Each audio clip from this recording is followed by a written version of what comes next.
Começa agora Cinema na Varanda, com Chico Firman, Michel Simões e Thiago Faria.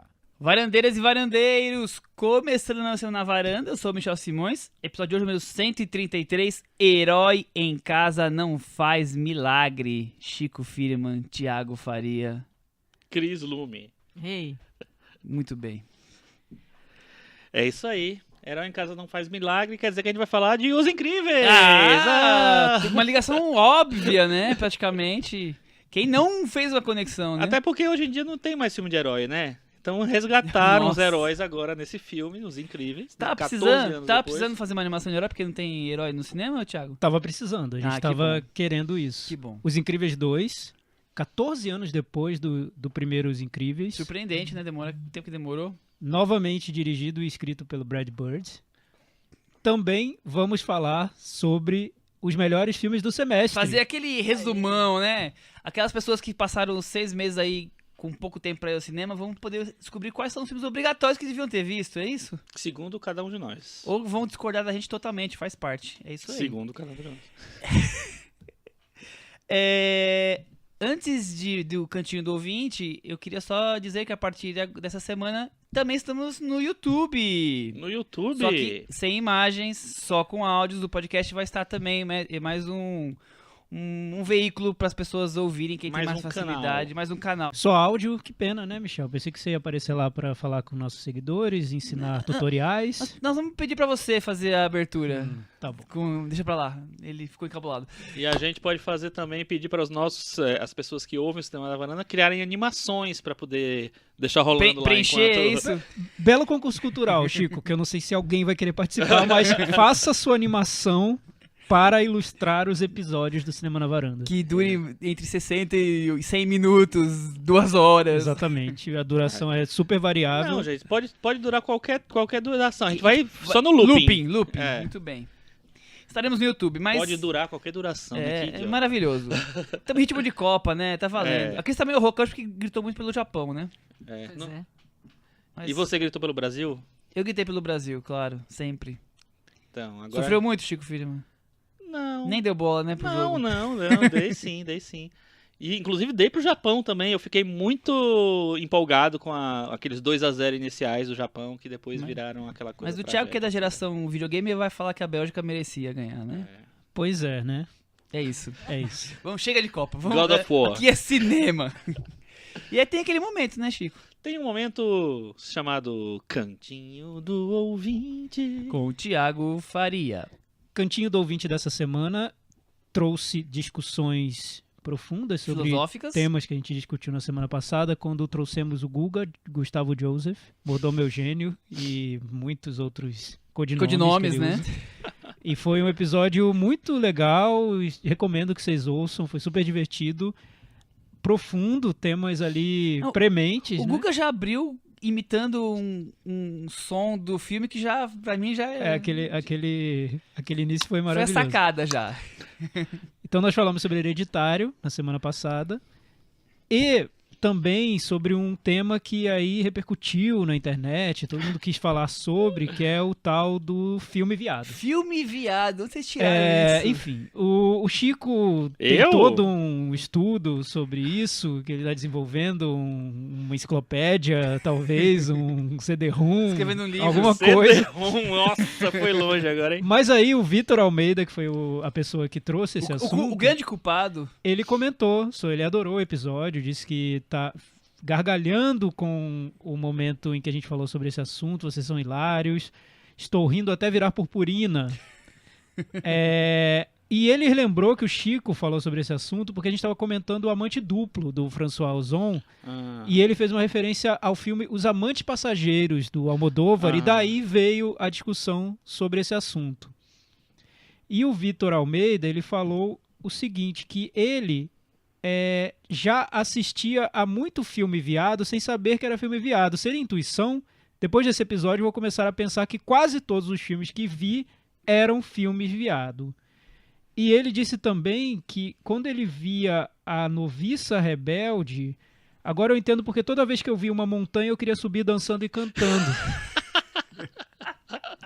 A Noviça Rebelde me influenciou. Muito bom. Enfim, o Chico um dia vai explicar pra gente exatamente o que é, quais são os filmes que se enquadram na definição. Eu acho Ainda assim, é muito Thiago, fluido. Na verdade é o seguinte, cada um define para si mesmo o que é Entendi. o conceito, assim. Eu pensando em casa, depois da gente analisar vários filmes aqui, citar alguns filmes, eu fiquei pensando assim, não acho que o Zack Snyder faça filme viado, não. 300 não é um filme. Pois é muito sei. complicado. Acho que cada Eu um acho que o cria filme um viado conceito. tem uma alegria natural, Entendi. espontânea. Entendi. O 300 300 não tem uma alegria tem. espontânea. Mas não a gente, tem. eu conversando com o Guga, a gente chegou à conclusão de que a filmografia do Zack Snyder é toda dentro dessa estrutura de cinema viado. Então, não sei Mas se o Chico não acha. Não sei. Bem, então vamos voltar. Subjetivo. Vamos voltar aos filmes aos temas mais concretos. O Carlos Lira falou sobre Hereditário. Penso que a fantasia presente no filme ao final é escancarada logo nos primeiros minutos de projeção do Hereditário. A câmera que adentra a miniatura deixa claro que aquela história não se pautará apenas na realidade como conhecemos, mas irá por lugares desconhecidos. No ponto de vista dele, o filme tem as mesmas virtudes de A Bruxa, bem como os mesmos defeitos. Então, o que ele está dizendo é que a gente falou muito sobre o final do filme que ia para um lado mais de fantasia. Ele diz que isso já estava sugerido lá no iniciozinho do filme e por isso ele gostou do que o filme fez. Eu discordo um pouco, mas Eu acho tudo bem. que o que ele quis dizer é que estava sugerido a não. Que as coisas não eram fechadinhas. Que eu acho que podia se abrir para várias coisas, várias interpretações. E o Felipe Queiroz, ele trouxe uma interpretação interessante para o Hereditário. Parece que todas as críticas sobre Hereditário são unânimes. O filme começa muito bem, mas cai quando toma partido e perde a sutileza. Pois é exatamente o terceiro ato que me surpreendeu, quando o filme chuta o balde e se entrega ao mundo da fantasia. Dá para fazer uma comparação com Mãe, do Aronofsky, e seus excessos de analogias pedantes, mas o Hereditário não me frustrou, porque ele não quis provar ser moderninho. A embalagem pode até ser moderna, mas o terror é dos mais clássicos. Mais cinema e menos sacadinhas. Eu ouvi essa comparação com Mãe, feita por outras pessoas, Chico. Eu não consigo Pra ver mim não muitas tem nada a ver uma coisa semelhanças. com a outra. Eu entendo que essa questão do fugir da realidade, de lidar com a fantasia mesmo. Por mais Ele dá com metáforas. exatamente. Enquanto que o Mãe faz isso querendo absorver toda a essência do mundo, o Hereditário tá só contando a sua história. Não sei, talvez tenha a ver com o Sobrenatural. objetivo, mas eu ainda acho que os filmes são bem diferentes entre si, inclusive de proposta, inclusive de tudo, né? Assim. Mas, aí, inclusive essa estrutura. Acho que dá pra pontuar uma coisa ali, mas eu não vejo tanta semelhança assim, não. Talvez muita gente tenha tomado a segunda parte do filme como algo muito simbólico e tenha encontrado muitos significados ali, e daí a semelhança com Mãe. Porque eu não interpretei desse jeito, mas talvez tenham interpretado como algo com mais easter eggs do que eu vi. Talvez porque como a terceira parte do Hereditário tem toda a questão fantasia bem forte, né? E o Mãe tem guerra, passado, futuro. O Mãe tudo também se passa numa misturado. casa, né? Uma casa também. Só que o Mãe é muito mais simbólico. Ele traz essas alegorias que o Hereditário, pelo menos explicitamente, não tem, não né? busca, né? O Mãe é um desfile de carnaval, né? Ah, boa, Chico, boa. Dentro de uma casa. Dentro de uma casa, exatamente. Muito boa. Comentários foram esses, então vamos aproveitar mais um mês começando. A gente já lançou no Facebook na segunda-feira a nova edição da Cinemateca da Varanda para os nossos varandeiros votarem e elegerem qual filme que nós vamos trazer aqui para debate. Quais foram os filmes que a gente já falou, Michel? Quais foram os filmes que a gente já falou? Falamos Falamos de Cabo do Medo De Martin Scorsese. e falamos de Vidas Secas. Então na nossa prateleira da varanda é tipo uma locadora, só tem dois até Só agora. tem dois até agora. Aliás, tem três, porque o Totoro, apesar de não ser Cinemateca da Varanda, foi escolhido mais ou menos especial, então tá lá. Algo do gênero. E os 4 para vocês irem lá no Facebook, facebook.com/cinema na varanda, e curtir um dos 4 posters. Os 4 filmes são Companheiros, Quase Uma História de Amor, filme chinês que nós já recomendamos aqui há algumas semanas. Acho que 2 pessoas já recomendaram, eu recomendei, o Chico já recomendou. O clássico O Enigma de Outro Mundo, do John Carpenter. Companheiros é do Peter Chan. Exatamente. A animação Ratatouille, Do Brad Bird. Que tem tudo a ver com o tema que nós estamos falando aqui hoje.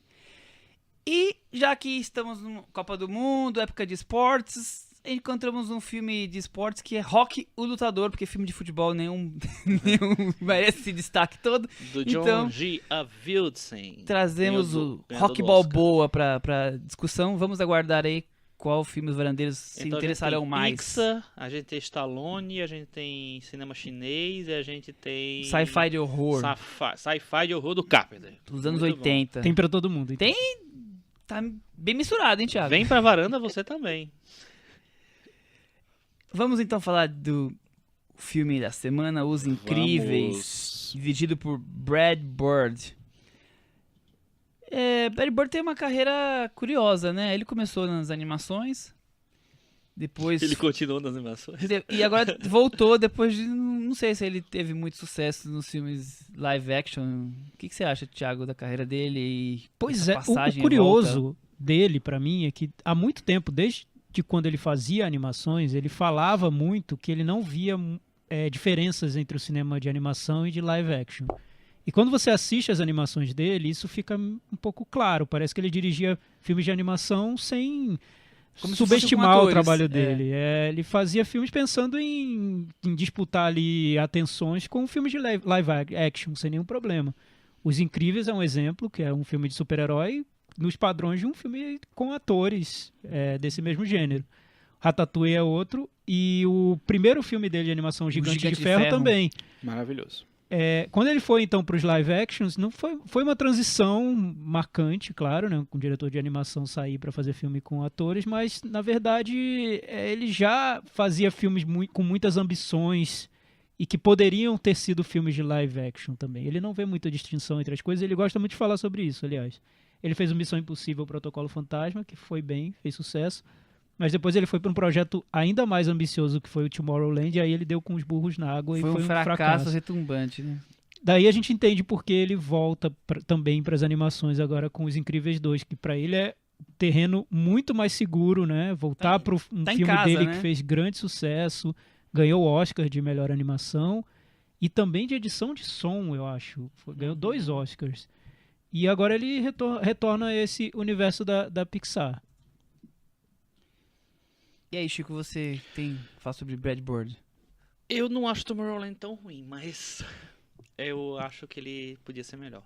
Mas assim, a gente nem discutiu, a gente falou só que ele foi um fracasso. Eu também não acho péssimo, de mas é recebimento, bilheteria, né? porque ele não também, deu certo. não, exatamente, assim, eu acho assim, é difícil quando fazer essa transição. Eu acho legal o começo, a ideia, acho que depois do filme não... Do Tomorrowland. Depois do filme não vai. Talvez, ele fica meio enfadonho e tal, acho que ele perde, não consegue manter consistência. Uma consistência e tal. Eu concordo também, eu acho que ele é bem melhor na proposta do que na execução, mas é porque eu tenho uma queda muito grande por animação, por ficção científica e eu, enfim, já vou com 3 estrelas garantidas. Aí, menos quando é o nosso querido Christopher Nolan, né? Sabia que vinha uma alfinetada aí. Não, Continua falando. Christopher Nolan, claro, não você. claro. Mas o seguinte, eu gosto muito dos 3 primeiros longas de animação dele. O Gigante de Ferro eu acho maravilhoso, acho que foi um dos 5 filmes favoritos daquele ano. Gosto muito dos Incríveis também, gosto muito do Ratatouille também. Eu acho, assim, ele querer ampliar o negócio e sair, fazer um filme live action super pertinente, assim. Eu acho ele um bom diretor, acho que ele é um grande diretor de ritmo. Eu acho que ele consegue colocar ritmo nos filmes dele. E eu acho que no Protocolo Fantasma, pra mim, ele fez bem. Acho um filme legal. Só que realmente o Tomorrowland ele tem esses altos e baixos mais baixos do que altos. Ele vindo de Gigante de Ferro, de Os Incríveis e de Ratatouille, não se esperava mais dos filmes de live action dele? Eu tenho essa impressão. Eu não acho que o Protocolo Fantasma, pelo menos, não me agradou. Tá longe de ser o Missão Impossível que eu mais gosto. E o Tomorrowland foi isso que a gente já falou, quer dizer... Ainda hoje, e ele volta pra animação. Missão Impossível que o Michel mais gosta. Aguardem. Não, eu acho que nós vamos falar de Missão Impossível em breve, né? Vai ter aí. A Cris vai... Cris, Missão Impossível, Protocolo Fantasma, você que é especialista em Missão Impossível. É verdade. Não é um dos meus favoritos. Eu ainda gosto mais do 3? É 3? Eu me confundo. É o do J.J. Abrams. É do J. Abrams, é isso mesmo, é o 3. Mas é isso aí. Então, vocês não acham que ele não respondeu e aí volta pra animação porque É porque é o caminho que ele tava dando certo? É que é difícil a gente comprar o discurso dele, né? Porque sim. ele negou o Star Wars, né? E ele falando, ele realmente, desde quando ele fazia animação, ele batia nessa tecla de que ele não via muita diferença entre uma coisa e outra. Ele falava que projetos são projetos e não importa se é em animação ou não. Mas eu imagino que um projeto de live action envolva outros tipos de responsabilidade que talvez ele não domine, como ele domina na animação. É um outro departamento, né? Talvez ali ele não se sinta tão confortável para trabalhar.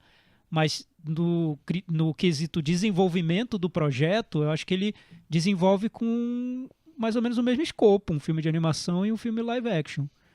Eu digo isso porque eu acho que o primeiro Os Incríveis ele foi um filme muito original, muito diferente do que se fazia, porque não parecia um típico filme de animação de jeito nenhum, parecia um filme de super-herói mesmo. Parecia que a gente teria que compará-lo com os filmes de super-herói daquela época. Homem-Aranha e X-Men, que eram as duas franquias que existiam naquela época. E não com Procurando Nemo, que era o filme anterior da Pixar. Ele estava fazendo um filme com outro tipo de ambição. Então eu compro um pouco esse discurso dele, de que pra ele tudo na cabeça dele é a mesma coisa. Ele não vê diferença entre live action e animação. Ele diz isso. Mas na prática a gente percebeu que nos filmes de live action ele ficou um pouco ali, empacou um pouquinho. Empacou, né? exatamente. E outra coisa que ele fala muito nas entrevistas é que ele era contra continuações, assim como a Pixar antes de ser comprada pela Disney. E aí ele acabou indo fazer Missão Impossível, mas a Missão Impossível não chega nem... É uma continuação, claro, mas não é o foco, né? É uma história de espionagem e tudo mais.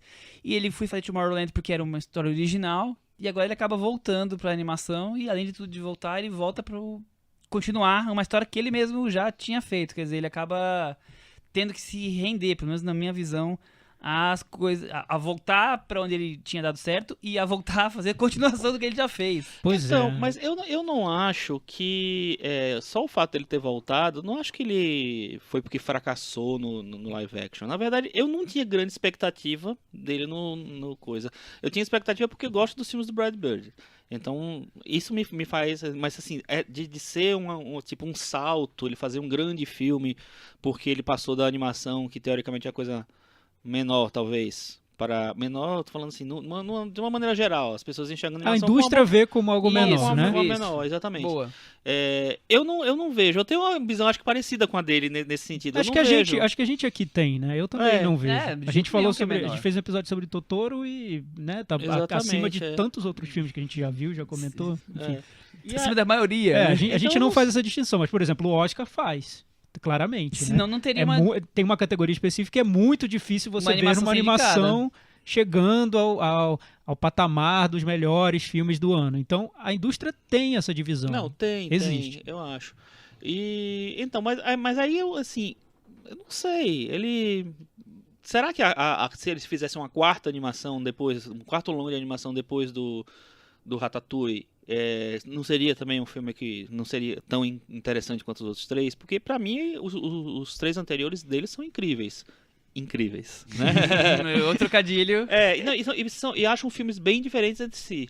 O Gigante de Ferro eu acho um filme que é um drama, sei lá, com a criança, com o protagonista. Eu acho incrível, acho lindíssimo. Os Incríveis, como o Thiago falou, ele muda completamente o foco, ritmo que a os perspectiva caminhos e estavam tal. seguindo, né? Ele até recupera um certo ritmo de desenhos antigos da Disney dos anos 60, tipo Mowgli e tal. É mais ágil, tem mais, sabe, tem uma pegada um pouco assim, mas assim, bem diferente do que era feito ali naquele momento. E o Ratatouille foi uma grande surpresa, acho que para quase todo mundo, né? Porque é um filme super refinado. É quase né? unanimidade o Ratatouille, né? Não é o meu filme favorito da Pixar, não. Nem o dele. Eu até gosto mais dos Incríveis. Quer dizer, não, gosto mais do Gigante de Ferro, desculpa. Mas eu acho um filme muito bom e um filme que você não espera que ele seja tão bom naquele ambiente, naquela coisa. Eu fui ver Ratatouille e confesso, é sobre cozinha, tal, culinária. Eu não sou muito fã disso. e saí apaixonado também pelo filme. Então, não sei, eu acho que depois de 3 filmes desse porte, acho que o próximo talvez fosse animação ou live action. Ele arriscou esse salto pra live action, né? Mas isso que a gente fala, na indústria americana tem esse preconceito com a animação.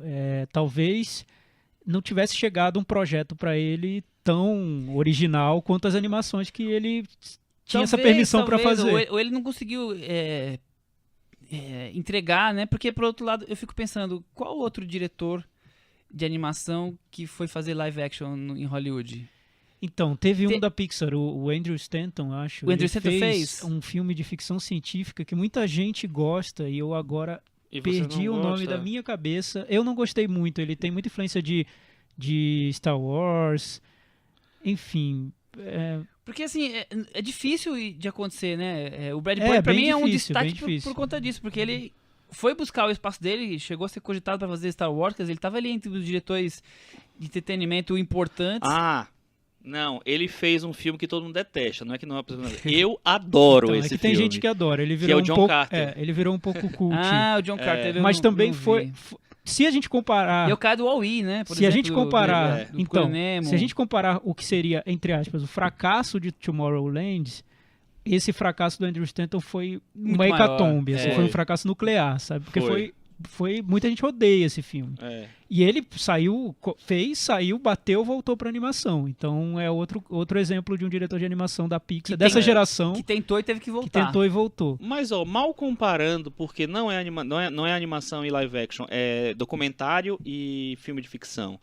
E também não é Hollywood, é um diretor europeu. Eu acho que esse tráfego entre os gêneros, por exemplo, o Werner Herzog faz maravilhosamente bem. Ele dirige tanto documentário quanto filme de ficção, assim, um atrás do outro, porque ele produz muito, deve ser muito elétrico, né? Não conheço ele por enquanto. Mas é impressionante a quantidade de documentários que ele tem, a quantidade de filmes de ficção que ele tem, é quase igual, eu acho. E ele produz muito, ele trafega por um e por outro, e entre eles de uma maneira tranquila. Eu não sei se na Europa deve ser mais fácil você fazer isso, né?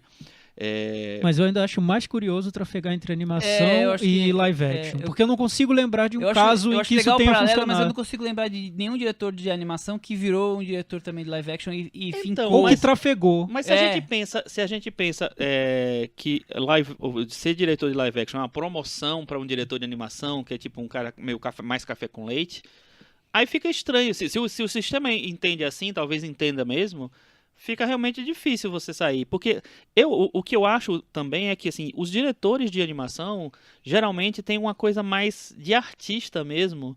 E eles querem ficar ali porque é o métier dele. Não, tipo é o métier, né, deles. É aquilo ali. O Miyazaki... Não sei se o Miyazaki quer dirigir um live action. Acho que nunca ia querer. Mas também não tem problema nenhum se ele quiser, né? Sim. Enfim. Mas, enfim, não sei. Acho que você tem que administrar outro tipo de coisa, né? Na animação, você bota o cara O cara solta a sua voz, mas você bota ele pra fazer o que ele quiser, né? Lá, o personagem. Pois é, mas eu entendo um pouco essa frustração que o Michel tá trazendo, por ver o Brad Bird agora se rendendo a uma continuação de um filme que ele fez e que foi um sucesso, então já é algo mais garantido ali pra ele. Sim. Eu entendo, porque o Brad Bird, quando ele apareceu, ele era um cara que era a força criativa da Pixar mesmo. Era uma época, isso eu acho legal a gente localizar, esse período 2004, ali iniciozinho do século, que a Pixar estava buscando essa criatividade para o estúdio. Então, cada projeto era uma surpresa, era deslumbrante mesmo. As pessoas se rendiam. Pixar, Então... Num ano eles lançam Procurando Nemo, no seguinte eles lançam Os Incríveis. Então tem um avanço, eles estão empurrando isso para frente, estão abrindo caminhos dentro do estúdio, e o Brad Bird foi fundamental nesse processo. Ele trazia ideias muito inovadoras para o gênero e para os formatos dentro do gênero. Então, realmente hoje bate um pouco de frustração, até para mim mesmo, que eu adorava os filmes dele, quando eu vejo que ele está fazendo uma continuação de um filme dele. Tudo bem, né? A gente vê Toy Story, as continuações são boas e legal, mas ele era um cara que trazia o novo, né? Ele se desafiava muito, né? Filme a filme. Então, é um pouquinho frustrante mesmo, em tese, pelo menos, né? Bom, vamos pra sinopse e mergulhar no filme propriamente dito. O dilema dos heróis. Protegem contra o crime, mas deixam destruição e prejuízos pelas cidades. A família Pera é forçada a esconder seus superpoderes. Gostaram do Pera, né? Até que uma jogada de marketing tenta recolocá-los em evidência, colocando a mulher elástica nas ruas, enquanto o senhor incrível precisa cuidar da casa e das crianças. Família Pera em inglês é a família Parr. Ah, que maravilhoso. É quase, né? Tem uma relação. Por, Pera. Parr, Pera, Purr, devia ser Purr. E aí, Chico, e você que já deixou claro que gosta bastante do primeiro filme, e aí esse segundo, diferenças, semelhanças, Então, atendeu? eu fui muito desconfiado pro cinema, porque assim, é a mesma... A mesma é ótimo, né? Aquela mesma coisa de assistir o Poderoso Chefão 3, 16 anos depois do 2. Assim, nossa, por que ele está fazendo isso, né? Só que eu achei que ficou bem acima da média do que eu esperava. Assim, eu acho que o Brad Bird ele escreve muito bem, então ele tem textos para os personagens, para todos os personagens que são interessantes. E eu acho que o filme tem várias sequências de animação, de ação, que são muito boas. Uma delas é a perseguição da mulher elástica ao trem ali, que eu gostei muito ali, parecia sei lá, um sonho de super-herói estava sendo realizado, andando pelas ruas de Nova York. E aquela coisa tal, que não sei o que lá. vai ficar melhor a animação do que se fossem fazer live action, Exatamente, E, pra mim, a grande sequência do filme que envolve um bebê e um guaxinim. Voltaremos a ela. né? A esse momento. Eu concordo contigo, acho que ele conseguiu, com todas as limitações que o projeto tem, por ser uma continuação, por ter que retomar o universo dele, algo que eu não sei se ele gostaria de ter feito na real mesmo. Assim. Eu também Não sei se ele gostaria de ter feito, acho que ele preferiria ter feito outra coisa. Mas dentro dessa limitação de um projeto de continuação, ele fez o melhor possível, o melhor que ele poderia ter feito, porque eu acho que ele tem um padrão de exigência muito alto ali para os projetos dele. Mesmo o Tomorrowland, que eu acho que é um projeto que deu errado, é um filme super ambicioso, né? Totalmente. Eu acho que ele... Enquanto você está assistindo ao filme... Em ideia e visualmente. Exato. Né? Ele tem padrões muito altos ali de exigência. Então, o texto é muito bom, ele traz muitas ideias, ele quer desenvolver os personagens do filme, ele não se contenta em simplesmente repetir o que já foi. Ele inverte papéis que existiam no filme, nesse ele muda para dialogar tanto com a época em que a gente está vivendo, quanto com filmes de super-herói que existem hoje. Ele fala nas entrevistas que na época em que ele fez o filme, nem existia o universo Marvel, nem existia o primeiro Homem de Ferro, nem tinha os Batmans do Christopher Nolan. Verdade. O Batman Begins foi no ano seguinte dos Incríveis. Então, o universo de filmes de super-herói na época era Homem-Aranha e X-Men. Ponto, acabou. As franquias que faziam sucesso naquela época. Acontecendo. Então, hoje ele tem que dialogar com o universo de filmes de super-herói, né? Ele fala nas entrevistas que ele sai na rua e é atingido por um filme de super-herói. É isso o momento em que a gente está vivendo. Então, eu acho que ele tenta dar esse passo dentro do filme, que é encarar o tempo que mudou, o mundo que mudou e tentar fazer um filme para os dias de hoje. Isso eu acho que ele consegue. Com uma modéstia que eu não costumava ver no Brad Bird, mas ele consegue. Tá entregue. E aí, Cris, o que você achou de Os Incríveis 2? Olha, eu achei uma história redondinha, mas com alguns detalhes saborosos, mas que é aquilo ali, assim, não sei, não digo Entretenimento esquecível, bem mas entregue, isso, um entretenimento redondinho e tal.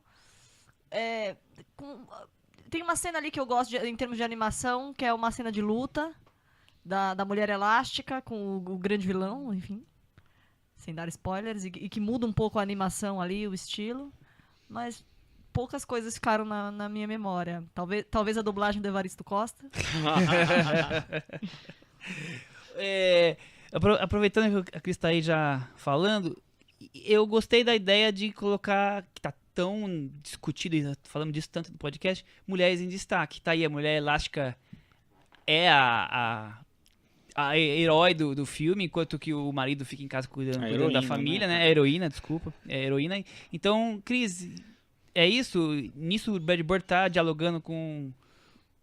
Eu acho que é uma tentativa, cinema, né? De tentar mudar um pouco e colocar esse protagonismo sem ser uma coisa tão forçada e tal. O que eu acho bacana, mas também não sei. Nada me trouxe tanto brilho. Entendi. E você, Chico? Então, eu acho que tá quase que obrigação, né? Os filmes estão se sentindo meio que obrigados. Que eu acho bom que, pelo menos, você consegue abrir esse espaço. Mas eu tô achando que todos os filmes, principalmente os grandes filmes, estão se sentindo obrigados a tratar, a trazer essa coisa, essa postura Incorporar essa feminista postura, né? um pouco, sei lá, para um protagonismo. E eu acho que esse filme com certeza faz isso, porque ele tem a Mulher Elástica é a protagonista do filme, vamos dizer. Protagonista no sentido que ela toma da ação, né? O senhor, o quê? Incrível. O senhor Incrível, ele fica em casa, ele é meio protagonista também, mas ele fica em casa. Então, ela é quem domina o filme. E a gente tem uma outra personagem também muito importante, que é uma mulher que faz. Então, eu acho que que com certeza ele pensou exatamente, vou fazer um filme para dialogar com esse momento, esse mundo, e é isso aí. As coisas estão dando certo, a Mulher Maravilha deu certo no cinema e também tem um interesse mercadológico aí, vamos trazer mais mulheres para ver o filme. Então, enfim, para mim isso é bom porque você meio que tenta corrigir uma certa injustiça histórica, ao mesmo tempo em que você dialoga com o que está acontecendo. Mas eu não sinto isso tão espontâneo. Eu acho que ele é meio programado para comprar um discurso, entendeu? Eu também Você também não achou, notei Thiago? tanto. Também não notei espontâneo. senti... Eu senti como o que a gente faz agora. E o passo agora, olhando para o cenário mercadológico, cinematográfico, passa a dar destaque para as mulheres. A onda agora é isso, então vamos falar aqui pra esse lado. bom, como disse o Chico, ótimo, maravilhoso. Só que a gente percebe quando é muito programado, né? Quando tá muito calculado. E nesse, tá óbvio. Não, que claro, é calculado. tá. Eu só achei que, pelo menos eu, defendendo o filme nesse ponto, eu não achei um discurso pronto, sabe? Eu achei que ele conseguiu inserir isso de forma quase que natural ali dentro da história, então não foi uma coisa assim, nossa, olha, estão querendo botar o discurso aqui forçado e empurrar a goela abaixo. Eu achei que ele fluiu, né? Pelo menos pra o mim, que eu acho interessante é que o primeiro, pra mim a grande sacada do primeiro Os Incríveis é que era um filme de gênero, de super-herói, só que ao mesmo tempo era uma comédia família, e ele tentava casar as duas coisas. E ele fez isso de um jeito que eu achei muito inteligente, que é usar os superpoderes dos personagens como reflexo das fases em que eles vivem durante a vida e dos papéis que eles assumem dentro de uma família. Dos papéis padronizados, estereotipados. Então, o pai é o fortão, que tem a força. A mãe é a mulher elástica, que consegue fazer várias coisas ao mesmo tempo, que se desdobra, que se alonga, enfim. A adolescente, a garota, ela tá lá, ela fica tímida, invisível porque é muito invisível, tímida. assim. O garoto é elétrico, hiperativo, então tem aquela coisa de ficar correndo. É um filme que casa, ele faz um mix perfeito, na minha opinião, entre a estrutura de um filme de super-herói e a estrutura de um filme família mesmo. E vai alternando as coisas ali. Eu acho que é super original o que ele fez no primeiro. E ele traz isso pro segundo. Tudo isso tá no segundo, você pode interpretar dessa maneira. Com a diferença de que você tem o bebê, que é um elemento surpresa, que o bebê você não consegue entender exatamente o que ele é ainda, porque ele está se desenvolvendo. E ele também adapta isso ao personagem de uma maneira criativa, eu acho, porque o bebê, você descobre ali que ele tem poderes, mas você não sabe exatamente quais são os poderes, e é isso que torna o personagem muito divertido. Então, eu acho que a grande sacada do filme, o que faz dele muito especial, estava no primeiro filme. Ele trouxe isso de novo para o segundo, então eu não vejo algo inventivo nesse segundo filme. O que ele faz é tentar adaptar aquela estrutura do primeiro ao mundo de hoje. E daí essa tentativa de falar sobre a questão de gênero, inverter papéis, a mulher vai para luta contra os vilões, enquanto o homem fica em casa cuidando das crianças. Ele faz pequenos ajustes para trazer o filme para o mundo de hoje, mas a inventividade já passou, eu acho. Mesmo que o filme seja colocado numa época bem anterior, né? Deve ser anos 80. Porque ninguém tem smartphone. Isso é uma marca do Brad Bird, eu acho. Ele tem uma estética bem retrô mesmo, no espírito retrô. Todos os filmes dele têm isso, eu acho. Até o Tomorrowland tinha também, na concepção visual, ele traz elementos retrô. O Ratatouille tem, o Gigante de Ferro também, e esse volta a isso. Passam imagens do Johnny Bravo na televisão, né? Ele joga com animações antigas. Enfim, mas tudo isso já estava no primeiro. É um pouco Um pouco mais do frustração mesmo. vem porque é muito mais do mesmo. Mas tudo bem. É uma mas continuação, né? Você não vai mas conseguir é um filme abandonar, né? que flui. E quando ele consegue respirar mesmo, que é nessa sequência que o Chico falou, do bebê com o guaxinim, eu acho que aí é brilhante. Eu acho que eu colocaria entre as cenas do ano. É Eu acho muito incrível bom. a cena, É um acho curta, maravilhoso. né? Praticamente. Exatamente, isso que eu ia falar. É um curta, se recortasse do filme e jogasse aí, ganhava o Oscar. Como de se melhor fosse curta. o esquilinho da Era do Gelo, né? Se fosse uma É, coisa à e parte, né? porque ele consegue isso, de resumir o que é o temperamento de um bebê, que você não consegue prever, que você não sabe o que vai dar e o que ele vai fazer, e transformar isso num super-herói, Sim, sim. mini super-herói. Né? Não, e como tem também essa história de você abrir mão da linguagem oral, né? Você não tem palavras ali na coisa para organizar a história, você tem muito mais liberdade para você fazer o que você bem entender ali. E eu acho demais, eu acho muito legal essa cena. Agora, uma coisa que eu acho meio que fundamental se a gente for comparar os dois filmes, além desse intervalo gigantesco, né, entre um filme e outro, é que naquela época a Pixar, você falou, né? A cada filme ela meio que queria trazer uma novidade e tal. E também tinha aquela coisa assim, e eles queriam fazer uma coisa autoral em cada filme. Iam para vários lados e geralmente eles acertavam naquela época. Eu acho que todos os filmes desses primeiros anos da Pixar tem uma coisa, exploram sei lá, uma seara lá e meio que se afirmam ali. Monstros S.A. faz uma coisa do fantasia, da criança e tal. O Procurando Nemo explora totalmente diferente do que a Disney fazia com animais falantes e tal. Faz um outro tipo de coisa ali, eu acho que funciona muito bem também. Que mais que tinha naquela época? Toy Story. O próprio Toy Story, que mesmo ele já tendo feito o segundo filme, o terceiro filme da Pixar é uma continuação, né? Que é o Toy Story 2. E tem o Vida do Inseto. Enfim, eu acho que eles conseguem ir para várias áreas ali e tal. E os Incríveis eu acho que é o mais diferente, talvez, dessa primeira fase.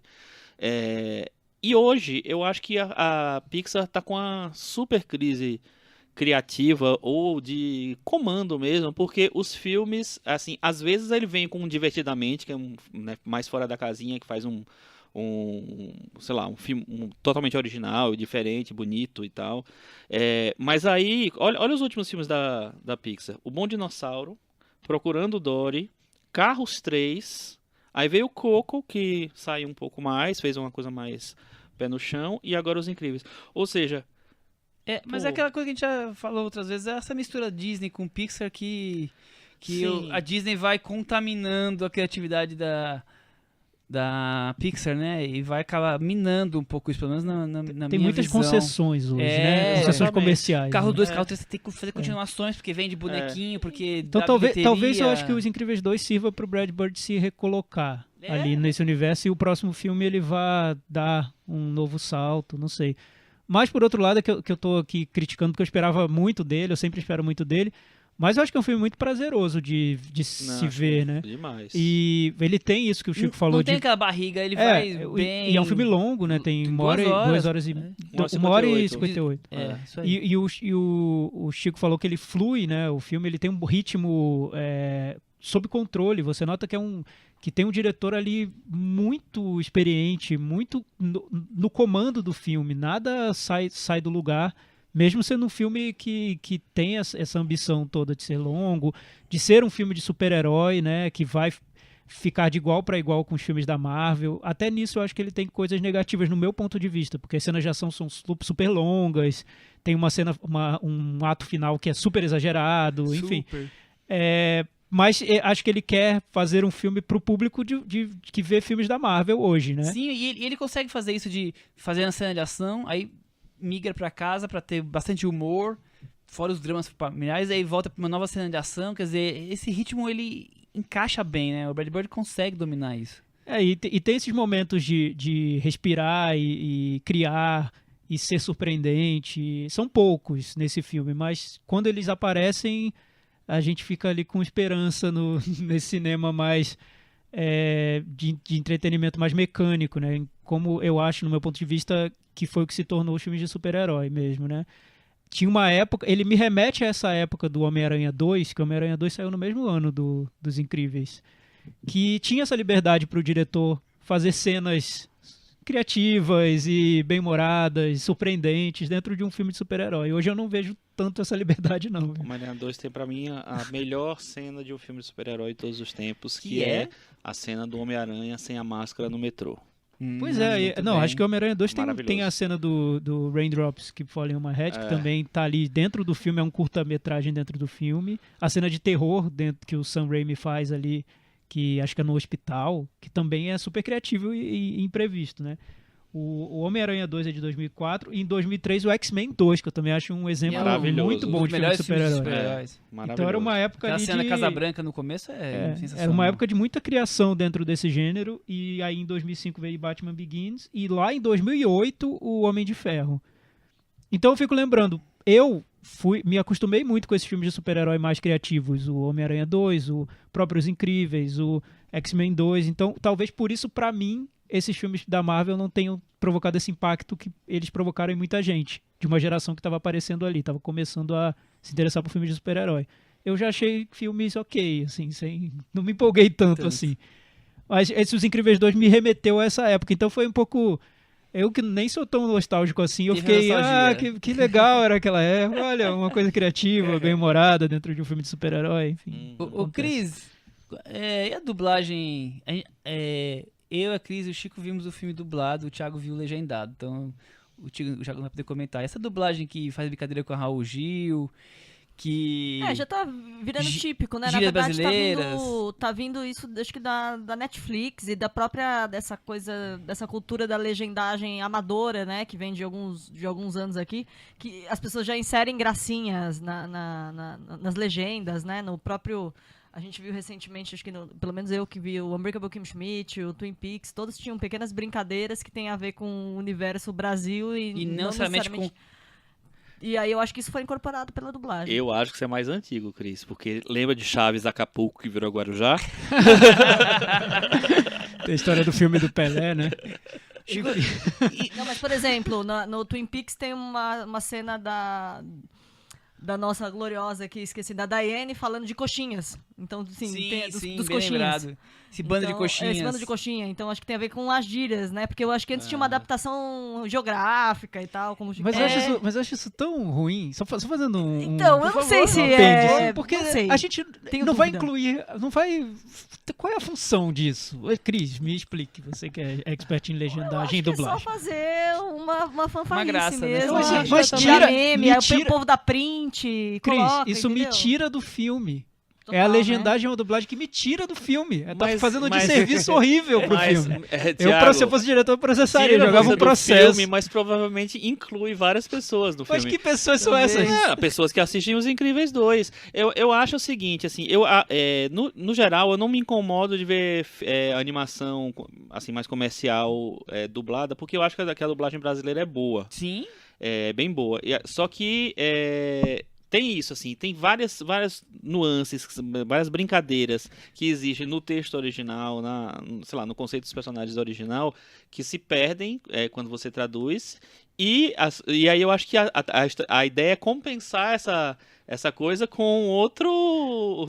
Mas imagina, Tipo assim, Chico. o Otaviano, que dubla um dos personagens, o Otaviano Costa, ele faz uma referência a ele mesmo, né? Chico, mas aí foi lá, o Brad Bird passou 2 anos escrevendo o roteiro, pensando em cada piada, com consultores de Hollywood, e vem o Otaviano e me taca uma coisa horrível. Não, no aí eu roteiro acho- E do veio o filme. momento, pegue seu banquinho e saia de mansinho. Enfim, Quer dizer, ainda bem que eu vi legendado. qual a relação, né? Fora que a moleque é uma gíria atual, 2018, 2017. Mas isso é bem Não. comum. A história é isso dos bem anos 80, quer dizer... Mas não sei se é dos anos Deve ser anos 80. 50. É porque não tem é um período smartphone não, naquela é um fase. período Anos não 50? localizado. É um período não localizado, mas assim, né? Eu não sei se é antigo, é não é antigo, não é é anos meio- 90, meio é dali pra Jetsons, trás. assim. Aí você fala, não tá combinando, não tá ornando isso. E se você acreditar alguma coisa que se identifica com aquilo, agora, só pra trazer o público de A gente agora, vai ter que eu trazer achei bem alguém perdido. responsável por dublagem pra perguntar talvez. sobre talvez. isso. Mas eu achei, eu vi legendado, e o curioso é que eu vi numa sessão legendada, tava cheia, tava lotada, de adultos. A nossa também Então, tava lotada de adultos. olha que curioso, né? Realmente o público que viu Os Incríveis, que gostou muito 14 e anos quis depois, voltar quis continuar. pra ver a continuação. Então o Brad Bird, pelo menos isso ele conseguiu. Ele tá fazendo um filme de animação que não tá sendo tratado como um filme pra criança, Não, fofinho. Não sei não. Pra toda a família. Porque na sessão na versão legendada, as dublada, criancinhas sim. menores na não versão, vão, Na né? versão dublada, sim. Mas a legendada eu gostei de ver a A que sessão eu cheia. vi inclusive no Marabá, porque eu estava no Que centro. legal, Marabá. No Marabá tava meio É um cinema meio de rua em podre, São Paulo, tava pra quem não um sabe, pouco bem podre, mas antigo. tudo bem. Tinha muita criança. E eu adoro ver filme de criança com criança, porque sempre saem aquelas perguntas maravilhosas no meio da sessão. Ela morreu? Eu não sei o que lá. Arará. Mamãe, é pipoca de chocolate. Você sabia que existia pipoca de chocolate? Isso era na propaganda. E aí eu acho que. Não sei, eu acho que tem pra tudo. Tem pra todo mundo. Só que eu não gosto dessa dublagem, Agora, que interfere muito no filme. Porque, Também. às vezes você trabalha gostei tanto pra no- fazer um no- roteiro legal e no vem autoral, o Otaviano né? e decide improvisar. Eu acho que não tenho o menor o interesse Brad nisso. Bird precisa conversar com o George Lucas, que impôs o Star Wars nos títulos do Star Wars, né? Que aí o negócio virou marca. Pra ele Que mantém o texto dele o texto original. dele original. Vamos ver. Algum destaque adicional ou podemos ir pro Metavaranda? Outro destaque adicional é que eu acho que as cenas de ação são muito bem dirigidas. Isso era um outro diferencial do Primeiros Incríveis, que ele mantém e ainda traz novidades dentro do que era inventivo. A gente falou isso. A gente falou das cenas de ação. Falou, né? Mas tudo pode bem. falar. Não, é segue, que eu acho que são cenas de ação que vão até superam muitas em live action, usando mais ou menos o mesmo manual, o mesmo Conceito, livro o mesmo de conceito, regras ali. Pode Então, ser. que era super inovador A para cena uma do trem, animação. por exemplo, que eu achei, pra mim A foi do trem eu achei maravilhosa. essa achei foi a cena de maravilhosa. ação favorita do É. filme. Não, pra mim a cena de ação favorita Favorita do tem o filme de Guaxinim. ação. É porque a do Guaxinim foi cômico, né? É de ação também. É. Deixa de ser de ação. Baby action. Metavaranda. Vamos. E aí, Chico? Eu dou nota 7. Nota 7. Cris? 6,5. Thiago, eu vou dar nota 6. Eu também, 6. Com isso, ele ficou com 65 no Metavaranda. Ficou bem. Tá Tá bem, aí, tá junto bem. com o Hereditário, tá aí muito bem É posicionado. digno. Eu acho que É. agora Brad Bird volta a fazer animação, Desculpa, porque não tem desculpa, jeito. 64, não 65. Já tá rolando desculpem. uma garfada. Marmelada. Ó, antes da gente passar pro próximo tema, vamos Chico, falar... é porque é animação, aí perdeu um ponto. Eu conheço a estratégia. É o Excel. É. O Excel já. O Excel ele já é programado pra diminuir a nota da animação. Ele já leu que era uma animação só pro nosso. Mas vozes. antes de ir para o nosso outro tema, vamos falar um pouquinho do curta-metragem, Vamos, claro. que é o Bao. Bal. Eu achei uma graça o filme, achei um fofinho demais. Cris, você gostou? Eu gostei bastante também, achei bem bonitinho. Pra quem não sabe, pra quem não viu. Não, todo mundo viu já, né? Mas é uma animação bem ligada à cultura chinesa, né? Não, Isso. e no Família ao final, e comida. pensei, que legal, né? Que a gente só agora vai ter que ver as coisas dubladas. Ele não tem diálogo. É. Né, então. E Eu aí, achei A Thiago? sinopse você não vai dar, mas acho que vale só dar a linha ali da narrativa, que é uma mãe que um belo dia ela tá fazendo é um gyoza? É um bolinho? Um gyoza. É um É, gyoza. tipo um dumpling. gyoza. É um dumpling. É dumpling que É a um gente chama, dumpling. porque gyoza Tá é fazendo um japonês, dumpling, né? colocando a carne lá dentro, fechando as trouxinhas. Eis que um dumpling vira real, assim, vira um bichinho fofinho. E que ela cria. E, Que ela e ele vai cria. crescendo e ela vai marcando na parede de casa a altura dele quando ele cresce, ele vai pro colégio. Tá bom, enfim. já, spoiler. Tá bom. E assim, e você gostou E assim disso vai. tudo? Eu achei interessante a ideia, eu gostei É muito da ideia. Eu tô aqui fofinho, falando a ideia porque eu achei interessante. O desfecho, eu acho que ele cai num clichê Pixar, que é de tornar tudo muito sentimental, num excesso, sabe? Que isso tem me incomodado. Sim, isso me incomoda. Gente, eu Fala. desculpa, não. vai. Pode falar. Mas eu acho legal essa coisa da substituição Sim, que eu achei bom. a mãe... É quase David Lynch, né? Exatamente, vai substituir. Muita gente não entendeu, você sabia? Eu tava na sessão de adultos vendo Burros. Os Incríveis, terminou uma garota pro namorado. O que aconteceu? que é isso? Porque você tira uma pecinha do quebra-cabeça ali do espectador Do e o óbvio. espectador fica se afogando na pipoca e na Coca-Cola. Ah, eu achei legal. Nossa, eu achei incrível. O paralelo, a metáfora aí, sei lá. Eu achei legal. E eu fui até procurar pra ver se tinha alguma informação sobre isso, mas não achei. Me parece uma coisa muito autoral ali, muito de autobiográfico mesmo. Me parece, né? Mas eu totalmente tô chutando. É muito intenso, né? É. Cris, Parece, quer falar ele alguma Eu coisa? só ia falar que o bao é tipo é aquela massinha. É o dumplingzinho ali. na verdade, é só. Acho que é mais. É tipo um pão chinês, então seria mais a massinha, né? Mas Quando um pão forma que você daquele jeito. coloca o recheio que pode ser, então, pode ser uma carne. Acho que quando forma. Quem O entende bao é a melhor de- massa que vira o É, dumpling. É tem como mais se ou fosse menos uma massinha. trouxinha. Isso, a trouxinha em si que acho que vira o dumpling. É o pãozinho que Entendi. Eu acho que chama bao. O pão Tem- é bao e a trouxinha Eu acho inteira que é tem mais a dumpling. ver com isso. Isso. Ouvintes chineses Pão que nasce esclareçam. torto, nunca E, eles, assim direito. e sabe que em vários restaurantes eles levam daquele jeito, ter 2 ou 3 dentro aquela embalagem de bambu, assim, que é pra manter quente, é bem daquele Mas jeito. vivo não, né? Vivo não. Não se sabe. Eu não né? peguei nenhum vivo ainda. Eu também, não. Até agora não, mas. Vai que. Vai que, né? Vamos partir pro próximo tema? Vamos. Vamos fazer os destaques aí do semestre, filmes que estrearam, plataformas de streaming e cinema. Nossa, não. Ignorei o O streaming. streaming também passou Vocês batido na minha ignoraram, vida. vocês estão de Mas Mas eu acho parabéns. que foi Acho ignorado que não com teve justiça. nenhum que mereceu Foi esse- ignorado porque Não, não acho que mostrou tem uns trabalho legais. também. esse destaque Ficou pra todo, trás. né? O grande momento, Michel. Como grande Mais momento? entusiasmo aí. Ah, vamos lá! Sim, Os são os melhores filmes do semestre! Oh. Oi, gente! O que é que vocês acharam desse semestre? Eu achei meio acima da média. Como eu achei o Oscar este ano na média melhor do que normalmente eu considero, isso já garante o primeiro semestre, que normalmente... O primeiro trimestre são os filmes do Oscar, Uhum. quase que só eles dominam, né? Então isso ajudou muito. E aí no segundo trimestre surgiram filmes pequenos que me agradam, então eu tenho um semestre bem positivo. E você, Thiago? Sim, pra mim foi muito bom. Só percebi que depois que eu fui juntar os filmes, eu comecei a fazer minha lista, cheguei no 5º colocado e pensei, agora eu só vou conseguir um top 5. Eu consegui um top 10 e com menções honrosas, então tá ótimo, né? Para um meio do ano, tá muito ótimo. bom. E também tem esse mix de filmes do Oscar, tem filmes menores, pequenininhos, lançamentos que passaram no Festival de Cannes, tem de tudo, tem filme brasileiro, tem filme de super-herói, então Olha aí. tem um filme de mix. Tem de tudo, olha que maravilha. Foi legal, deu para incluir filmes bem diferentes na lista. E vendo as listas de vocês, eu notei isso também. Então, às vezes com outros filmes, mas esse mix acontecendo nas listas. A ideia é se repetindo, talvez com títulos diferentes, né? Um filme brasileiro, um filme de super-herói, Não do Michel, um filme que passou numa mostra paralela no Festival de Cannes. Pra quem ainda, depois desses anos todos, ainda não sabe, o Michel gosta apenas de heróis da vida real. Heróis da periferia da França. Estou sofrendo bullying.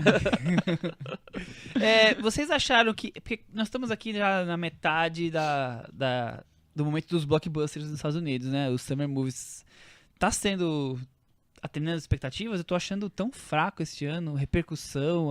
Tudo bem, no Brasil agora a Copa tá tomando conta, mas acho que os filmes não estão emplacando. Os dos Summer Movies, não tô falando Pantera Negra, acho que vem antes. A partir de Vingadores, Vingadores sim, claro, 2 bilhões, mas os a seguir, junho foi um mês que... Minha É que o boca. Vingadores, eles foi Levou tão... no patamar, né?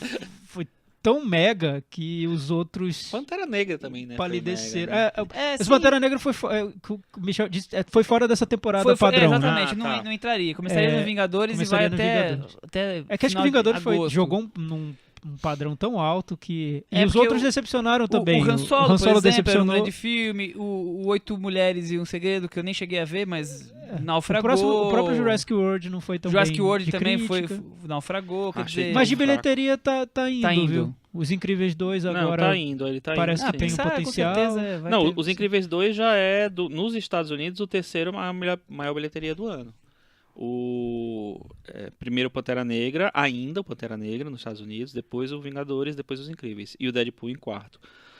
O próprio Deadpool foi meio mais do mesmo. É, né? também O Solo também, né? O Han Solo foi um fracasso, né? Fracasso, assim, de 200 milhões só nos Estados Unidos, mas foi um fracasso em relação aos outros, Bom, né? ainda temos Tom Cruise e temos o Homem-Formiga, que eu acho que vem não calcado só nele, mas por essa áurea de trazer algumas respostas e algumas coisas que tem a ver com Guerra Infinita. Então talvez isso ajude a dar uma alongada. Eu já vi o Chico Homem-Formiga pode contar e não pra posso gente? contar nada. Não, Chico? Tudo bem. Qual é a surpresa?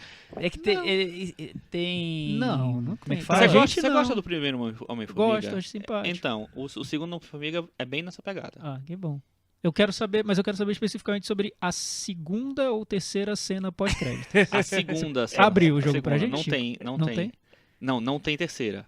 Na segunda, então. A O que segunda acontece? cena pós-créditos é uma cena que muita gente vai ter raiva Muito bem. de ter ficado esperando até essa cena. Já estou com raiva, eu nem fui ver ainda. Eu achei o filme bem legal, bem divertido, mesma pegada do primeiro, com muito humor bem colocado, ao contrário de outros filmes que são mais piadinhas. Eu acho que eu gosto muito do Paul Rudd do personagem, acho que todo mundo tá muito bem, Michael Penha tá muito bem. E a pegada do primeiro acho que se mantém nesse filme. Dito isso, não posso dizer mais nada.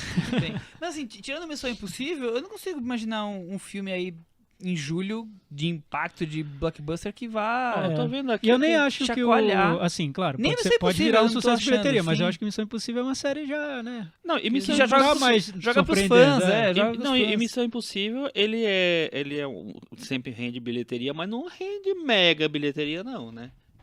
Né? Não vai bater 2 milhões. O Tom Cruise não é um cara que ele dá grande bilheteria, absurda bilheteria. Ele Mas não é dá. constante. É constante, mas ele chega num patamar que Então, mas sempre esgota. é uma incógnita. A gente vai ver esse ano se continua. Ele tá sempre, né, ali as pessoas esperando pra ver se vai funcionar novamente. Vai A funcionar? Múmia não funcionou, Não né? funcionou. A Múmia Então, foi um fracasso. Vai vamos- funcionar, Cris?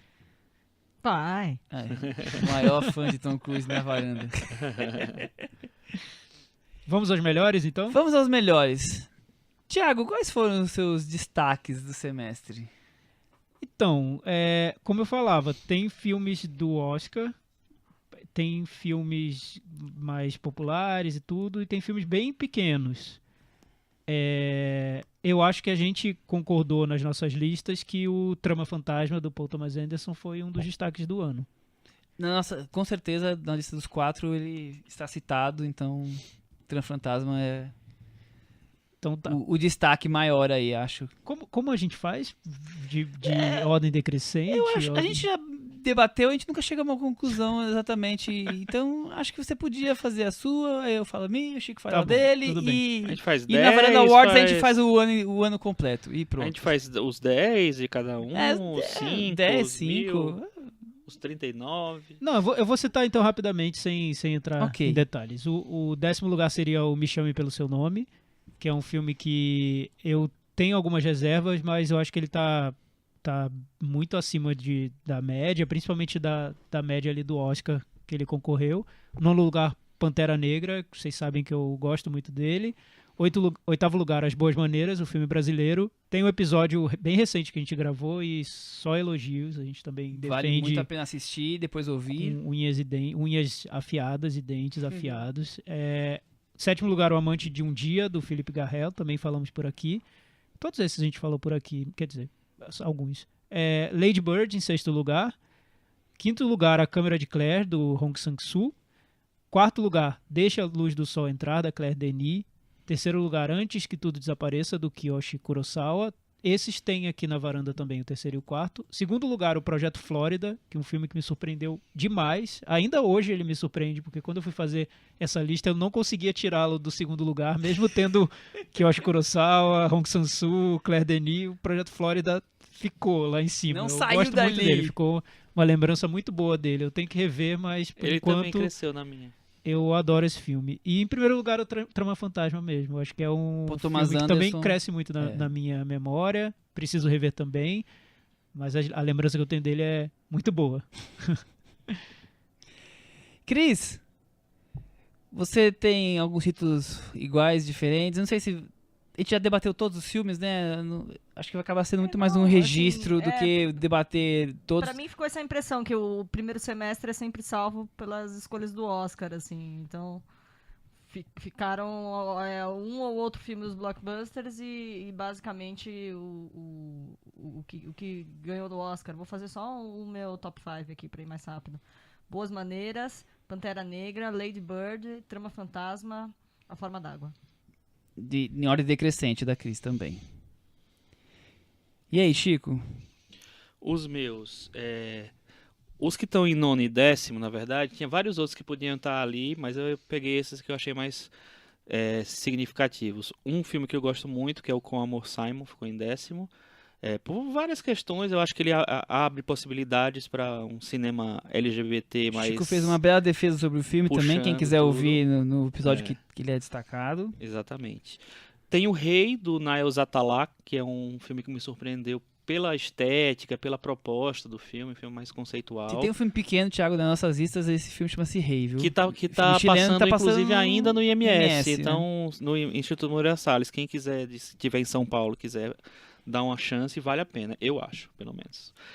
No oitavo lugar foi As Boas Maneiras, Marco Dutra e Juliana Rojas, a gente já falou muito, o Thiago falou também, a Cris também colocou na lista dela. Acho que é um filme que surpreendeu todo mundo positivamente, né? Marjorie Chiano, melhor atriz coadjuvante do ano. Sétimo lugar, botei o Trama Fantasma, do Paul Thomas Anderson. Eu gosto muito do filme, acho ele arriscado e ele deu super certo pra mim. Em sexto lugar, Vingadores Guerra Infinita, porque sim. Por quê, Chico? Porque sim, não. Porque sim, tô esperando a parte 2. Eu tenho uma síncope nervosa quando eu vejo o Trama Fantasma atrás de Vingadores, mas listas são pra isso. Listas são pra isso.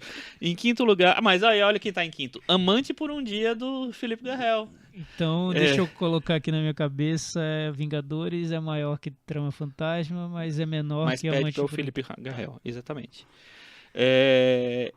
Gosto demais do filme, acho um filme incrível, acho um filme pequeno, rápido e indo direto ao ponto, e ao mesmo tempo não. Em quarto lugar, Projeto Flórida, concordo totalmente com o Thiago, é um filme que me surpreende até hoje. A minha memória dele é tão querida que assim ele podia estar inclusive mais alto. Terceiro lugar, Arábia, que pra mim foi o filme brasileiro favorito do ano. Eu acho que é um filme que tem tantos subtextos e tantas camadas ali. É outro filme que me surpreende muito, só pensando nele. Segundo lugar, Western, da Valeska Grisabat, que é um filme que eu, sinceramente, não imaginava que ele fosse me tocar tanto. Mas eu adorei acompanhar aquela história daquele cara lá perdido num lugar estrangeiro, totalmente tentando se encontrar ali. Comprei totalmente o filme. E em primeiro lugar, eu Me Chame Pelo Seu Nome, que também fiz uma bela defesa, vamos dizer assim. Que eu acho que junto com o Simon, eles têm uma questão de, sei lá, tirar esse cinema gay, esse cinema LGBT de uma coisa necessariamente triste, fadada à tragédia. Eu acho que eles são importantes por várias coisas. O Western seria a minha menção honrosa aqui, quase entrou. Tava entre ele e o Me Chame Pelo Seu Nome, mas, enfim, também gosto muito. Eu sei que o Chico foi um filme que provocou um impacto, assim, quando você viu pela primeira vez, você viu num festival, Me Chame não Pelo foi? Seu Nome, vi no Não, Festival do o Rio. Western. O Western eu vi no Indie, foi. Eu gostei demais quando eu vi. Eu acho que a gente viu junto, Michel? Não lembro. Eu acho que a gente viu junto. Não lembro se Não a gente viu. lembro Não, acho mais. que não. Você viu Eu vi primeiro, depois te falei, não talvez lembro, foi isso.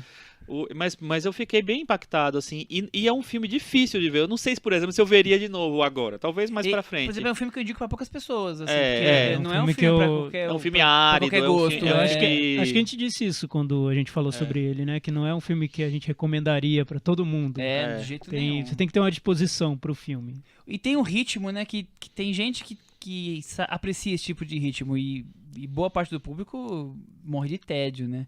E imagina um filme tão rico dentro desse universo, dessa coisa de Uhum. não se encaixar nem com quem ele foi, nem com quem ele está, né? E ficar nesse mundo aí meio flutuando. Tô falando de Western porque também tá na minha lista. A minha lista começa em 10º lugar com o filme que ganhou o Oscar, A Forma da Água, que eu acho que que ele tem muitas invenções ali, muito do jeito do Guilherme Del Toro misturado com um cinema um pouco mais próximo, palatável para o público maior. Eu gosto muito de 120 batimentos por minuto, que também é um filme muito mais panfletário, mas eu acho curioso como ele também tem os pequenos dramas pessoais dos Eu não acho personagens. panfletário, eu acho ele focado. E levanta essa bandeira de uma organização importante que, pra mim, pelo menos, não conhecia. Então, me interessa. Mas são 2 filmes, assim, que eu tô colocando pra completar o top 10, assim, porque não são filmes que eu adoro. Agora, Então, Michel, pra você não foi um semestre maravilhoso, não, na média foi muito bom. É que mas não tem 10. ter 10 filmes que eu piro é difícil. O meu 8º colocado é o filme que eu acho que, vendo nas nossas listas, foi o filme que mais me surpreendeu, que é o do Garrel, Amante de um Dia, que nós todos estamos destacando. A Cris acabou não vendo, por isso que ela não talvez também tivesse na lista dela. Quer dizer, é um filme dos pequenos que tá aqui mais se repetindo nas nossas listas, então é um filme bem destacado. A seguir tá o Western, em 7º lugar. 6º colocado, As Boas Maneiras, então já falamos aqui, filme brasileiro. 6º lugar na lista do Michel, As Boas Maneiras, filme de lobisomem, filme de fantasia, filme de terror, filme de gênero, ou seja, é bom mesmo. É bom mesmo.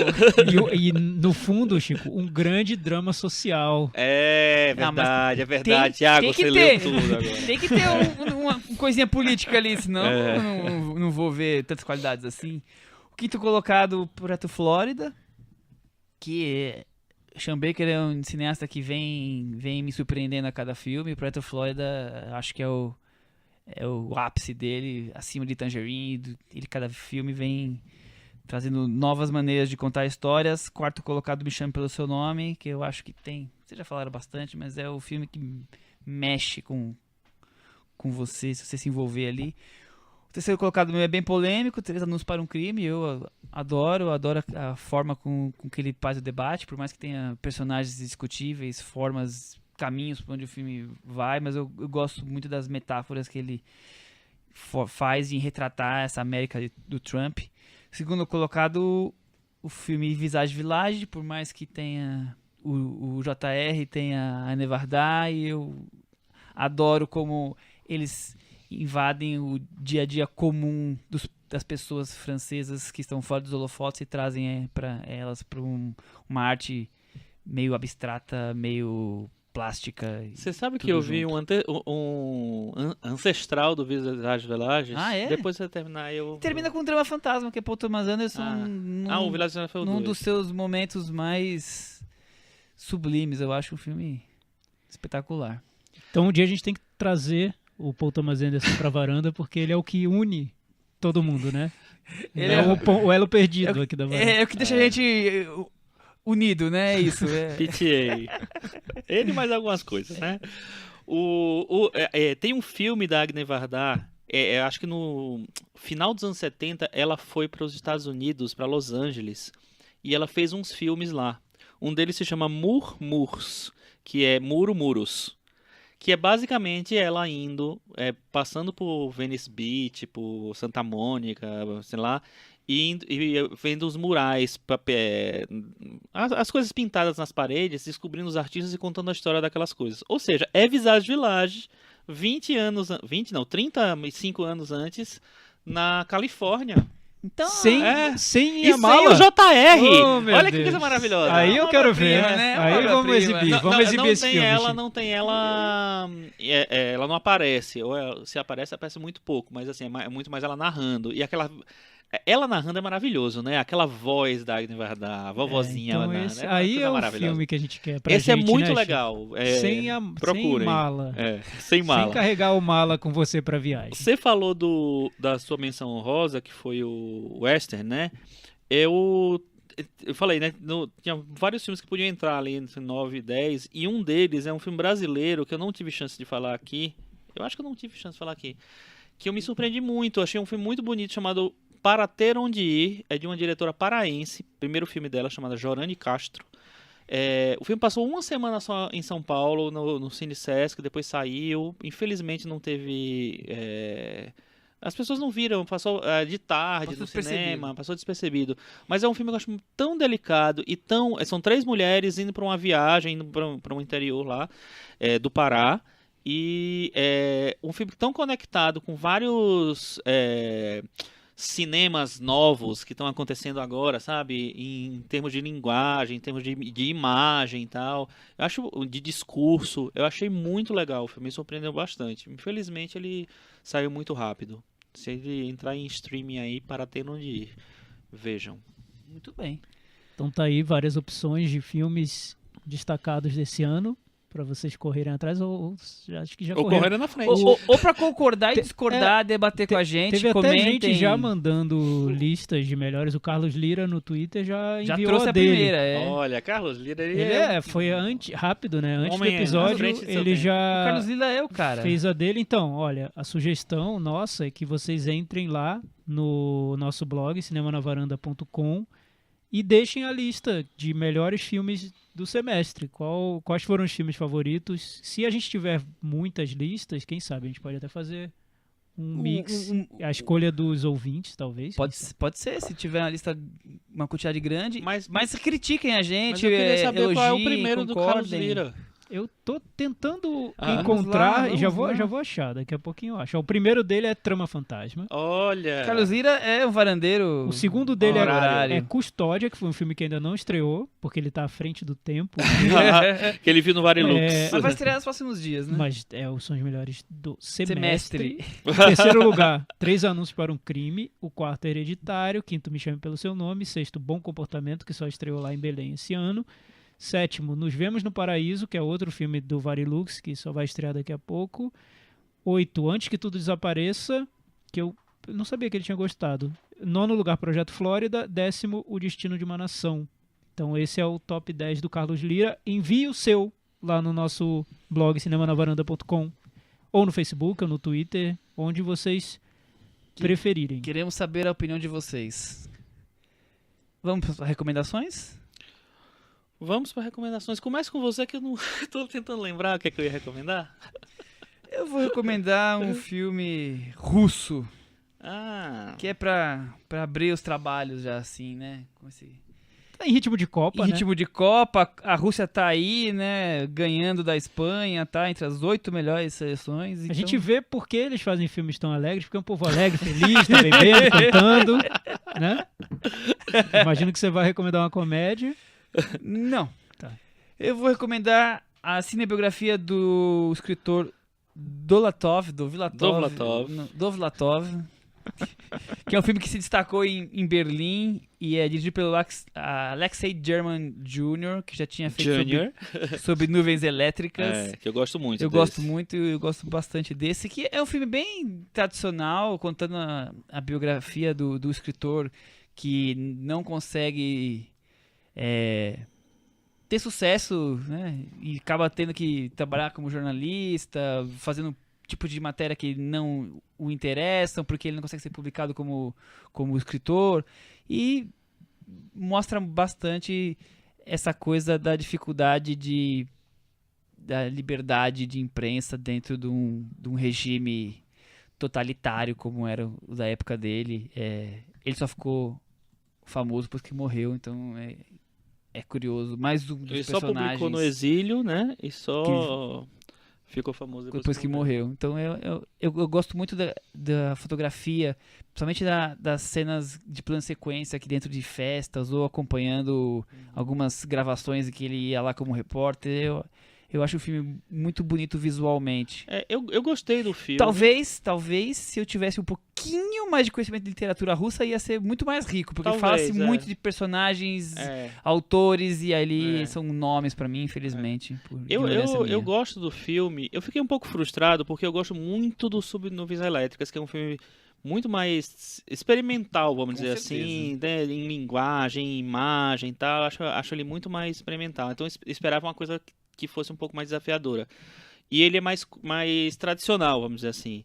Mas eu gostei bastante do filme também. O Alexei German Jr., inclusive, ele que finalizou o último filme do pai dele, o Alexei German, que é o... Como é o nome daquele filme? Esqueci. O filme do... Hard to be a God. Hard to be a Isso, God. ótimo. É difícil ser Deus, né? Ele que finalizou porque o pai morreu antes de deixar pronto.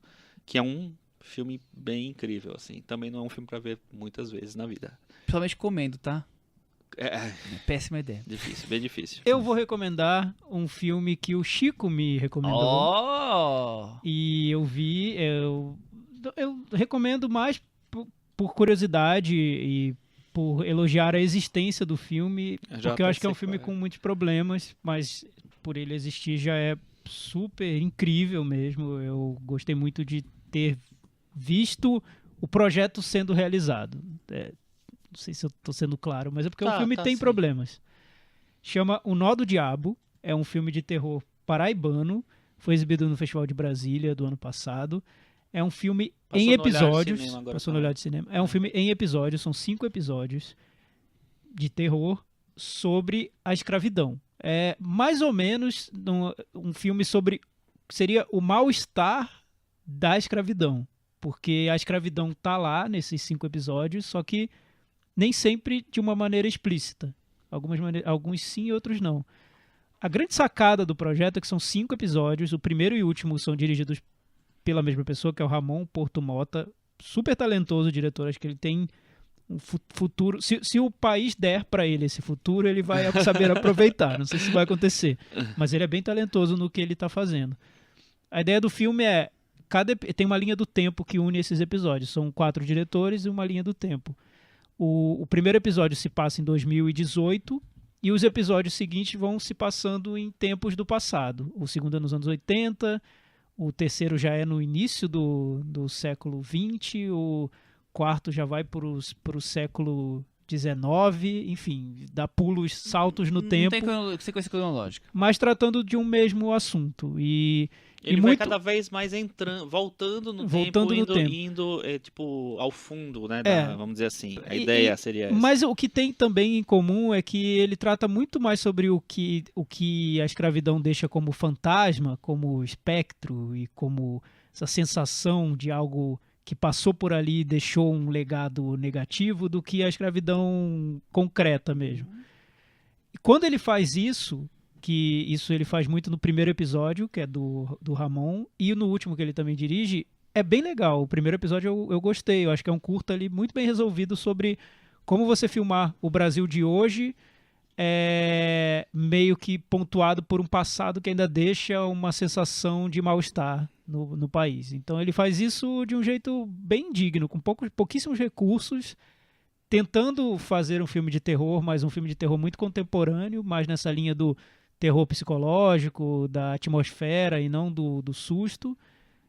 Resolve bem. Os outros episódios são um pouco mais literais e isso me incomodou um pouco. Ou literais, ou eles vão por um caminho do nada acontece e fica por isso mesmo, e enfim, não tem muito... Tenta vender tudo pela atmosfera sem ter muito uma trama concreta e sem saber muito bem lidar com essa questão. Enfim, o primeiro episódio é muito bom, o projeto é ótimo, eu achei uma ideia muito boa mesmo, e é bom esse projeto existir, e eu acho que ele traz diretores que têm um futuro aí para... Eu quero acompanhar mesmo, eu quero ver os próximos filmes deles. De olho Então, neles. O Nó do Diabo, vale a pena ver. Eu até ia falar dele também. Eu gosto demais do primeiro episódio. Eu acho ele incrível. Eu acho que ele como o filme que eu falei da diretora paraense, o Para Ter um Dia, eu acho que ele se conecta com várias coisas que estão sendo feitas agora no cinema, sabe? Essa coisa do personagem carregar um peso, uma coisa, sei lá, uma carga histórica e tal. Também acho que os outros todos têm problemas, porque são literais demais. Eu até vi uma discussão do qual os diretores estavam participando nas redes sociais, e eles dizendo, as pessoas estão querendo ver coisas demais no filme quando ele é apenas um filme de terror. Eu acho que não é só um filme de terror. Eu acho que ele tem outra coisa. Eu acho que não é um filme... Enfim, é porque Não, ele traz vários aspectos do gênero que são claros. Por exemplo, Sim. o último filme tem uma referência a John Carpenter óbvia, né? É, É um não. filme de cerco. Tem zumbi, Tem zumbi, tem tudo, tem várias Mas ele coisas. não trabalha numa chave de terror, né? Tá mais um terror que seria o do som ao redor, do Kleber Hereditário. Mendonça. Não, menos. Acho que é mais um som ao redor. Pode Eu vejo ser. algo um parentesco ali de personagens que estão vivendo o dia a dia, mas que carregam esse peso de algo que aconteceu naquele mesmo ambiente num passado. Uhum. É basicamente isso. Eu acho que o filme primo é o som ao redor do Kleber Mendonça. Só que o som ao redor resolve isso muito melhor, né? É um filme muito mais complexo ali no que ele quer fazer. Enfim, mas é isso. É o ver o cotidiano brasileiro como se colocasse o óculos do filme do John Carpenter, o Eles Vivem, aquele óculos que você vê a realidade numa outra dimensão, então você coloca esse óculos e vê todo o passado de tragédia, de exploração, de miséria que ocupa aquele ambiente em que os personagens vivem. É isso. É. Muito legal, vou ver. E aí é o seguinte... Mas não vai com essa expectativa de algo pronto, porque é um cinema Deixa ainda ele se ver. construindo. Talvez. Deixa o cara exato. ver. Eu vou recomendar, então, filmes que estão passando em mostras específicas. Tem uma mostra que vai começar no CineSesc, eu acho que na quarta ou na quinta-feira, que é uma mostra sobre filmes dirigidos por mulheres. E na sexta-feira, às 23 horas, no CineSesc, vai passar um filme chamado Amor Maldito, que é o primeiro filme dirigido por uma mulher negra, no Brasil. Filme dos anos 80, se não me engano. E vai estar lá. Acho que uma chance única para quem se interessa por acompanhar esses marcos históricos no cinema e tal. No dia 7, seguinte, né, no sábado agora, o próximo, vai passar um filme de outra diretora que eu gosto muito, que é o Boat People, Os Refugiados do Barco, que é da Anne Hui, uma diretora chinesa, dentro da mostra lá do cinema de Hong Kong, que é belíssimo o filme, também uma chance única de ver. E nos dias 21 e 25 no IMS, adivinha o que a gente vai ter lá no IMS? O que vai ter no IMS? A Noite dos Mortos-Vivos, do Opa. Jorge Romero. Olha, Pois é, um filme que eu nunca consegui ver no cinema e eu estarei lá. quem encontrar com o Chico sabe aonde. É isso aí. Até semana que vem. Peraí, lembrando de votarem no Cinemateca da Varanda, lá no Facebook. Isso, não esqueçam. É só ir lá e curtir um dos 4 posters. O critério é simples, né? Que filme eu quero ouvir no Cinema na Varanda? É isso. Essa é a isso, pergunta né? que tem que ser respondida Essa é a com pergunta. 4 opções. É. Até semana que vem. Tchau. Tchau.